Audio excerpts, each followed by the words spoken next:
আসসালামু আলাইকুম প্রিয় দর্শক, অন্য মঞ্চের আলোচনায় আপনাদের সকলকে আমন্ত্রণ জানাচ্ছি। আজ আমাদের সঙ্গে আমন্ত্রিত অতিথি হিসেবে আছেন মনোজ দাসের প্রীতি ও শুভেচ্ছা নিয়ে আমি গত 22শে জুন আমি বলেছিলাম যে যেদিন পশ্চিমবঙ্গ সরকার বাজেট পেশ করছে সেদিন আমি বলেছিলাম সেই বাজেটে 11,000 কোটি টাকা রেখে দেওয়া হয়েছে কেন্দ্রীয় সহযোগিতায় তিস্তা প্রকল্পের জন্য। এই তিস্তা প্রকল্পর এই ঘোষণার পরেই আমি বলেছিলাম যে 23 থেকে 26 এই সময় তারেক রহমান বাংলাদেশের প্রধানমন্ত্রী তিনি যে চীনে যাচ্ছেন তার যাওয়ার একটা বড় কারণ অন্তত বাংলাদেশের পত্র পত্রিকা বাংলাদেশ সরকারের বিভিন্ন ঘোষণা থেকে জানা গেছে যে সেই যাওয়ার একটা বড় কারণ সফরের সেই বড় কারণ হচ্ছে তিস্তা প্রকল্পে চীনের সাথে মৌ স্বাক্ষর এবং তাদের সঙ্গে চীন যেটা তিস্তা প্রকল্পকে এগিয়ে নিয়ে যাওয়া। আমরা এটাও জেনেছিলাম যে 11,000 কোটি টাকা ব্যয়ে তিস্তা প্রকল্প করবে বাংলাদেশ চীনের সহযোগিতায় এবং এই টাকাটাও আবার চীন পুরোপুরি দিয়ে দেবে, এটাও আমি বলেছিলাম। এবং সেই মৌ স্বাক্ষরিত হবে এবার তারেক রহমান যে চীন সফরে যাচ্ছেন সেই চীন সফরে যাওয়ার পর সেই চীন সফরে এই জিনিসটা হবে। কিন্তু আমি আমার সেই ভিডিওতে বলেছিলাম প্রতিবেদনে যে পশ্চিমবঙ্গের যদি উজানে এই যে পশ্চিমবঙ্গের প্রকল্প থাকার ফলে বাংলাদেশের প্রকল্পের উপরে চাপ তৈরি হবে এবং বাস্তবে বাংলাদেশের পক্ষে কিছু করা কঠিন।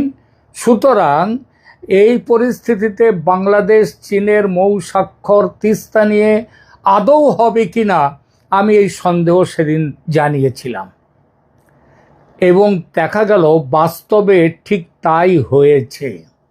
আজ 26শে জুন আজকে খবর যা আসছে তাতে তারেক রহমানের সঙ্গে চীনের 13টি মৌ চুক্তি মৌ স্বাক্ষর হয়েছে, মেমোরান্ডাম অফ আন্ডারস্ট্যান্ডিং স্বাক্ষর হয়েছে, কিন্তু সেখানে তিস্তা প্রকল্পের কোনো নাম নেই। এই বিষয়টি নিয়ে এখনকার আলোচনা। দেখুন, তিস্তা এখন আর শুধু একটা নদীর নাম নয়, এটা হয়ে উঠেছে জল, রাজনীতি, সীমান্ত জিওপলিটিক্স আর দক্ষিণ এশিয়ার ক্ষমতার সমীকরণের এক জটিল কেন্দ্রবিন্দু। আমি আপনাদেরকে যেমন বলেছিলাম যে এই বাস্তবতা দেখে মনে হচ্ছে মৌ স্বাক্ষর এবার করা মুশকিল এবং মৌ স্বাক্ষর আদৌ হয়নি। কারণটা কি? কারণ খুব সোজা। তিস্তার উজানে ভারত আর উজানের দেশকে বাদ দিয়ে তিস্তার মতো আন্তঃসীমান্ত নদীতে বড় কোনো পরিকল্পনা বাস্তবায়ন করা শুধু কঠিনই নয়, অনেক সময় প্রায় অসম্ভব হয়ে পড়ে এবং এখানে ঠিক সেটাই হয়েছে। কিন্তু তিস্তা কেন এত গুরুত্বপূর্ণ? দেখুন, তিস্তা নদী উত্তরবঙ্গের জন্য, যেটা পশ্চিমবঙ্গের অংশেও আছে আবার বাংলাদেশের অংশেও আছে, তাদের জন্যে জীবন রেখার মতো। এই নদীর জল, পলি, প্রবাহ আর মৌসুমি আচরণের সঙ্গে জড়িয়ে আছে কৃষি, সেচ, বন্যা, ভাঙন, চর, জীবিকা সব কিছু। বাংলাদেশের উত্তরাঞ্চলে তিস্তা শুধু জলের উৎস নয়, এটি একটি রাজনৈতিক ও আর্থসামাজিক প্রশ্ন। কারণ শুকনো মৌসুমে নদীতে জল কমে গেলে ক্ষতি হয় কৃষকের, আবার বর্ষায় জলের অতিরিক্ত প্রবাহ আর অনিয়ন্ত্রিত ভাঙনে ক্ষতিগ্রস্ত হয় বসতি, জমি আর অবকাঠামো। অর্থাৎ তিস্তা প্রকল্প মানে কেবল বাঁধ বানানো নয়, এটা মানে নদীর গোটা অববাহিকাকে নিয়ন্ত্রণ, পুনর্গঠন আর ভবিষ্যৎ পরিকল্পনার প্রশ্ন। পশ্চিমবঙ্গের 11,000 কোটি রুপি এই প্রশ্নে বাংলাদেশের এই সমস্যায় কী বার্তা দিল? দেখুন, এখানে মূল বিষয়টা যেমন বিশাল অর্থের পরিমাণ, কারণ পশ্চিমবঙ্গের 11,000 কোটি রুপি এই বাজেটে এসছে, পুরোটাই কেন্দ্রীয় সহায়তায়। আবার ঠিক সেই একইভাবে বাংলাদেশ বলছে তারা 12,000 কোটি টাকা তাদের টাকায় এখানে রেখে দেবে তিস্তা প্রকল্পে, এবং সেটা চীনের অর্থায়নে। এখানে মূল বিষয়টা শুধু অর্থের অঙ্ক নয়। ভারতের 11,000 কোটি টাকা নিশ্চিতভাবেই বাংলাদেশের 12,000 কোটি রুপি, 12,000 কোটি টাকার থেকে অনেক বড় অঙ্ক। ভারতের 11,000 কোটি। ভারত এখন এই তিস্তা নিয়ে নিজের অবস্থান আরও স্পষ্ট করতে এই বার্তাটি দিল। এটা পশ্চিমবঙ্গের স্থানীয় প্রকল্প বলে দেখা গেলেও বাস্তবে এর ভূ রাজনৈতিক প্রতিধ্বনি আছে। কারণ তিস্তার উৎস, প্রবাহ নিয়ন্ত্রণ, জল ধরে রাখা, বন্যা ব্যবস্থাপনা সব কিছুর কেন্দ্রেই আছে উজান। আর পশ্চিমবঙ্গের গজলডোবায় সেখানে বড় প্রকল্প আছে তিস্তা নিয়ে, এবং পশ্চিমবঙ্গের প্রকল্প হচ্ছে দুটো খাল আলাদা করে কাটা হবে, সেখান দিয়ে তিস্তার জলকে দেয়া হবে। এবং নিশ্চিতভাবেই মনে রাখতে হবে এই খাল কাটলে তার জল সেখানে গেলে বাংলাদেশের ভাগ্যে জল আসবে না। যখন উজানে থাকা দেশ নিজেই বড় বিনিয়োগ ঘোষণা করে, তখন ভাটি দেশের পরিকল্পনা খুব স্বাভাবিকভাবেই চাপে পড়ে। বাংলাদেশ তখন আর একা নিজের মতো করে নদীর গতিপথ বদলাতে পারে না। বড় প্রকল্প করতে হলে উজানের প্রবাহ, ভারতের প্রকৌশলগত সিদ্ধান্ত এবং সীমান্তবর্তী নদী ব্যবস্থার বাস্তবতা সবই হিসাবের মধ্যে আনতে হয়। আর এই জন্যেই বড় গুরুত্বপূর্ণ প্রশ্নটা এসে গেল, চীন এবং বাংলাদেশের মধ্যে তিস্তা নিয়ে কোনো মৌ স্বাক্ষরিত হলো না। এখন আসি কেন? যদি চীন এত আগ্রহী হয়, আপনারা জানেন যে যেটা তিস্তার প্রকল্পটা হবে ভারতের শিলিগুড়ি করিডর, যেটার নাম চিকেন স্নেক, তার কাছাকাছি, এবং চীন এখানে খুবই আগ্রহী এই জায়গাতে তাদের অবস্থান নেয়ার জন্যে। তো যদি চীন এত আগ্রহী হয়, যদি বাংলাদেশও তিস্তা নিয়ে দ্রুত সমাধান চায়, তাহলে আলাদা করে তিস্তা নিয়ে কোনো মৌ স্বাক্ষর হলো না কেন? এই প্রশ্নটা তো খুব স্বাভাবিকভাবেই উঠবে। তার উত্তর কেউ ঝেড়ে কাশবে না, বাংলাদেশের পক্ষ থেকে, চীনের পক্ষ থেকেও। কিন্তু তার উত্তরটা যেটা হলো সেটা এক কথায় উজানের বাস্তবতা। তিস্তা এমন কোনো নদী নয় যেটাকে শুধু বাংলাদেশের ভেতরে বসে টেকনিক্যাল প্রকল্প দিয়ে পুরোপুরি সামলানো যাবে। নদীর বড় অংশের প্রবাহ নিয়ন্ত্রণ ও কাঠামোগত প্রভাব ভারতের ভূখণ্ডের সঙ্গে যুক্ত। ফলে চীন বাংলাদেশ যদি তিস্তা নিয়ে খুব বড়, খুব দৃশ্যমান, খুব প্রতীকী একটি মৌ করত, তাহলে সেটা শুধু প্রকল্পগত বিষয় থাকতো না, সেটা সরাসরি ভারতকে বার্তা দিত এবং দক্ষিণ এশিয়ার কূটনৈতিক ভারসাম্যে নতুন উত্তেজনা তৈরি করত। এটা যেমন ঠিক, তেমন এর থেকেও বড় ঠিক যে এখন বাংলাদেশের পক্ষে ভারতের অনুমতি নয়, ভারতের সাথে কথা না বলে কোনো তিস্তা প্রকল্প করা যাবে না। তাই বাস্তবসম্মত পথ ছিল বেশি সতর্ক, বেশি টেকনিক্যাল, বেশি আড়াল রেখে দিয়ে কিছু করা। অর্থাৎ বড় বড় ঘোষণার বদলে ছোট ছোট নদীর ব্যবস্থাপনা, প্রশিক্ষণ, কারিগরি সহযোগিতা, জলের প্রযুক্তি, তারপরে সম্ভাব্যতা, নানা সমীক্ষা, এই ধরনের সমঝোতা দিয়ে বিষয়টি এগিয়ে নেয়া। আর চীন সেটাই করেছে। এটা অনেকটা এমন যেখানে রাজনৈতিকভাবে সবাই তিস্তা চায়, কিন্তু কূটনৈতিকভাবে এবং বাস্তবসম্মতভাবে তিস্তাকে সেইভাবে কাজ করা যায় না, এবং কেউ খোলা সংঘাতেও যেতে চাইছে না। চীন চাইছে, বাংলাদেশ চাইছে, কিন্তু বাস্তব পরিস্থিতি তাদেরকে আটকে দিচ্ছে। ভারতকে বাদ দিয়ে এটা সম্ভব নয়, কারণ আসল সত্যটা খুব কঠিন। তিস্তার উজানে ভারত থাকায় ভারতকে বাদ রেখে বাংলাদেশের তিস্তা নিয়ে বড় কিছু করা অসম্ভব। কেন বলছি অসম্ভব? প্রথমত নদীর প্রবাহের ওপর উজানের নিয়ন্ত্রণ থাকে, দ্বিতীয়ত জল ধরে রাখা, ছেড়ে দেয়া, মোড় ঘোরানো জলের, তারপরে জলের বাঁধ তৈরি করা, ব্যারেজ, ড্রেনেজ, এই সব সিদ্ধান্ত উজানে কি হচ্ছে উজানের আচরণের ওপর সরাসরি নির্ভরশীল। তৃতীয়ত, আন্তঃসীমান্ত নদী হলে কেবল প্রকৌশলটা কাজ দেয় না, কূটনীতিও সমান গুরুত্বপূর্ণ। তাই বাংলাদেশ যদি তিস্তা প্রকল্পে বিনিয়োগ করতে চায়, দ্রুত তিস্তা প্রকল্প করতে চায়, চীনের মতো অংশীদার যদি পায়ও, এবং পাবেই, চীন তো খুব ব্যস্ত, কিন্তু ভারতের বাস্তবতা পাশ কাটানো যাবে না। আর ভারত সেই বাস্তবতার দৃষ্টি দিয়েই পশ্চিমবঙ্গকে দিয়ে 11,000 কোটি টাকার প্রকল্প ঘোষণা করে দিয়েছে। এবং ঘোষণা শুধু না, যেহেতু এটা গজলডোবায় ইতিমধ্যেই বড় প্রকল্প আছে, তিস্তা প্রকল্প ভারতের, পশ্চিমবঙ্গের, সুতরাং যে প্রকল্পগুলো নিয়েছে ভারত সরাসরি সেটা করতে পারে। তাহলেও বলে রাখছি এখানে, সেটা ভারত এই মুহূর্তে করবে না। এই যে চীন এবং বাংলাদেশ পিছিয়ে গেল তিস্তা প্রকল্পে মৌ স্বাক্ষর থেকে, এটাতে এই বার্তা গেল, যা বাবা এখন ঘাটিয়ে লাভ নেই ভারতকে।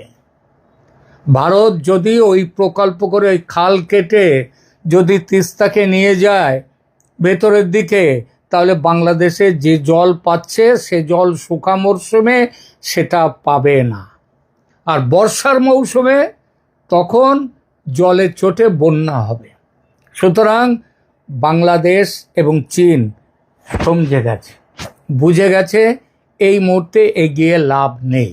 বাংলাদেশ নিজের ভেতরে, এলাকার ভেতরে কিছু কাজ করতেই পারে, যেমন ভাঙন রোধ, তারপরে নদীর পলি তুলে নেওয়া, নদী গর্ভটাকে আরও গভীর করা ইত্যাদি করতেই পারে, সেচ অবকাঠামো তৈরি করতে পারে, নদীর তীর সংরক্ষণ করতে পারে, সেখানে শহর তৈরি করতে পারে। শহর তৈরি করলে হবে না, শহরের জলটা আসবে কোত্থেকে? সেচের কাজ করবে, জলটা আসবে কোত্থেকে? তিস্তার মৌলিক প্রবাহ রাজনীতি বদলাতে পারবে না চীন, বাংলাদেশ যাই করুক না কেন। এটা করতে গেলে উজানের সমীকরণ বদলাতে হয়, অর্থাৎ ভারতের মধ্যে তিস্তার প্রবাহ সেটা ঠিক না করে কিচ্ছু করা যাবে না। আর সেটা ঠিক করতে গেলে কি করতে হবে? ভারতের সাথে আলোচনায় বসতে হবে, যেটা আমি গতদিন বলেছি। চীন কি করলো আর কি করেনি এবার? এই যে তারেক রহমানের তিস্তা নিয়ে এত কথা হলো, চীন তিস্তা ইস্যুতে প্রচণ্ড আগ্রহ দেখিয়েছিল, কিন্তু আগ্রহ আর চূড়ান্ত রাজনৈতিক অগ্রগতি এক জিনিস নয়। চীনের কাছে এটি ছিল একটি বড় অবকাঠামোগত ও কৌশলগত সুযোগ, বাংলাদেশের কাছে এটি ছিল বিকল্প খোঁজার একটি পথ। কিন্তু ভারতের ওই যে বলে না, নাহেলা পে দেহেলা, এই যে টেক্কা মেরে দিল ভারত, 11,000 কোটি টাকা দিয়ে ঘোষণা করে দিয়ে দিল তিস্তা প্রকল্প, গজলডোবা বা দুটো নতুন খাল খুঁড়ে নেয়া, এই সব, এটা ভারতের উপস্থিতি এই পুরো প্রক্রিয়াকে ঘেঁটে দিল বাংলাদেশ চীনের। ফলে চীন বাংলাদেশ সম্পর্ক উষ্ণ হলেও তিস্তার মতো ইস্যুতে তারা আর এগোতে পারল না। দুই পক্ষই বুঝেছে চীন এবং বাংলাদেশ এখানে অতিরিক্ত আগ্রাসী পদক্ষেপ নিলে তাদের আরও বড় ক্ষতি হবে। তাই তিস্তা নিয়ে আলাদা জোরালো প্রতীকী মৌ না হওয়ার পেছনে সবচেয়ে বড় কারণ এটাই, বাংলাদেশ বুঝতে পেরেছে আর চীনও বোঝাতে পেরেছে যে ভারতকে এড়িয়ে চললে তিস্তা প্রকল্পের বাস্তবায়ন কঠিন। ঝগড়া নয়, দ্বন্দ্ব নয়, ভারতের পায়ে পা লাগিয়ে ঝগড়া করে তিস্তা নিয়ে জেতা যাবে না, লাভ নেই। আর চীন জানে ভারতকে চোখ রাঙিয়ে দক্ষিণ এশিয়ায় তিস্তা রাজনীতি চালানো খুব বেশি দূর নেওয়া যাবে না। পশ্চিমবঙ্গের ঘোষণার প্রভাব এতটাই মারাত্মক, আমি সেটা বলেছিলাম 22 জুন আমি যখন এটা করেছিলাম আমার ভিডিও, তখনও বাজেট অধিবেশন চলছে পশ্চিমবঙ্গে। আমি ঘোষণাটা শুনেই সেদিন বলেছিলাম। এখন প্রশ্ন, পশ্চিমবঙ্গের ঘোষণার প্রভাব তাহলে বুঝলেন। 11,000 কোটি রুপির ঘোষণা, চীন বাংলাদেশ তিস্তা মৌ না হওয়ার বড় কারণ বলে কি এটা কি একমাত্র কারণ? না, একমাত্র কারণ নয়, কিন্তু এটা বড় কারণ, সবচেয়ে বড় কারণ। অন্তত একটা রাজনৈতিক পরিবেশ তৈরি করেছে যেখানে বাংলাদেশ আরও সাবধান হতে হবে, সতর্ক হতে হবে। কেন? কারণ উজানে নতুন বিনিয়োগ ঘোষণা মানে ভারত তিস্তা ইস্যুতে নিষ্ক্রিয় নয়। বাংলাদেশ চীন যা করবে চোখ বুজে মেনে নিয়ে বসে বসে দেখবে, সেটা নয়। উজানে ভারত সক্রিয় যদি হয় তাহলে ভাটিতে বাংলাদেশ একা দাঁড়িয়ে বড় কোনো সিদ্ধান্ত নিতে পারে না, নিতে গেলে মুশকিল, নেওয়া যাবেই না। এখানে ঢাকার পক্ষ থেকে একটা বাস্তব বুদ্ধি কাজ করে থাকতে পারে, এখনো কাজ করেনি। এই বুদ্ধিটা ঠেকে শিখেছে। আমি বাংলাদেশের কোনো কাগজেই আমি ভারতের পশ্চিমবঙ্গের বাজেটে 11,000 কোটি নিয়ে যে ঘোষণা, সেটা নিয়ে একটা কথাও দেখতে পাইনি। জানে এটা কোনো ব্যাপারই নয়, চীনে গেছে, চীন সব করে দেবে। সুতরাং বাংলাদেশ যদি এখন এই শিক্ষাটা পেয়ে থাকে, খুব বড় করে চীনকে সামনে আনলে ভারতের সঙ্গে সংঘাত বাড়বে আর এই সব প্রকল্প বাস্তবায়নের সম্ভাবনাও কমবে। এটা যদি বুঝে থাকে তাহলে বাংলাদেশের পক্ষে মঙ্গল।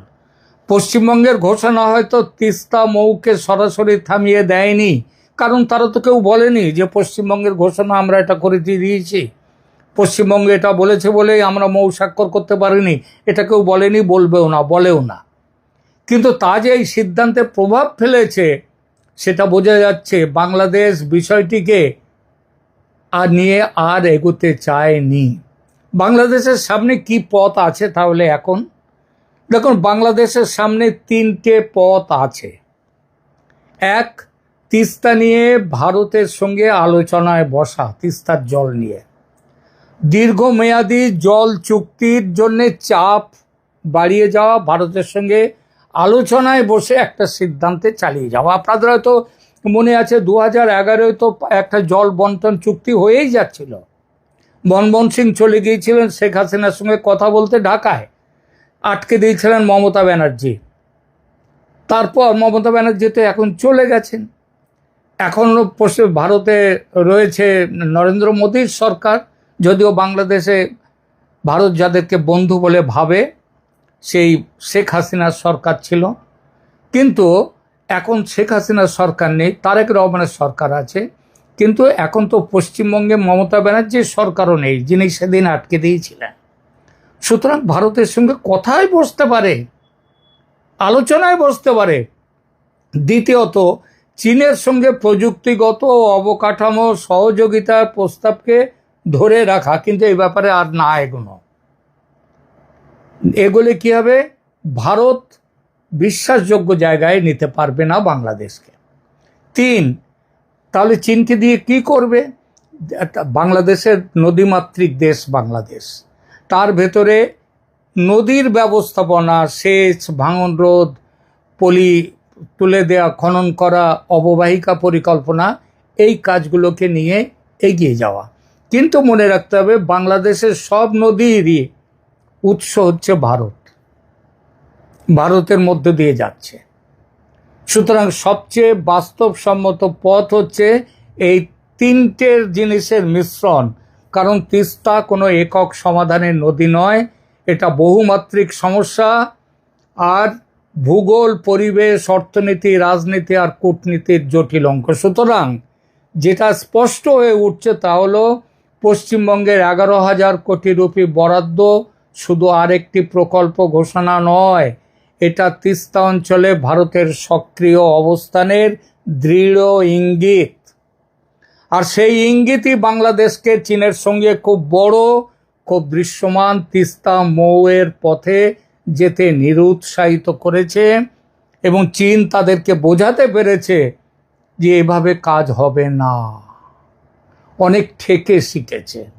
তিস্তা নিয়ে বড় সিদ্ধান্ত নিতে হলে শুধু উন্নয়ন ইচ্ছা যথেষ্ট নয়, উজান ভাটি, রাজনীতি, অর্থনীতি, কূটনীতি, ভারতের সঙ্গে সহজ সম্পর্ক, সব কিছুকে একসঙ্গে মিলিয়ে দেখতে হবে, নইলে বিপদ বাড়বে, কমবে না। এই মুহূর্তে তিস্তার সবচেয়ে বড় সত্যি হলো নদীটা বাংলাদেশের মধ্যে, কিন্তু নদীর ভাগ্য ভারতের হাতে। তিস্তা এখন উন্নয়ন প্রকল্পের চেয়ে অনেক বড় কিছু। এটা দক্ষিণ এশিয়ার জিওপলিটিক্সের একটা জীবন্ত পরীক্ষা। এটা যেন বাংলাদেশ মনে রাখে আর সেইভাবে চলে। এখনকার মতো এখানেই রাখছি। ভালো থাকবেন, ধন্যবাদ।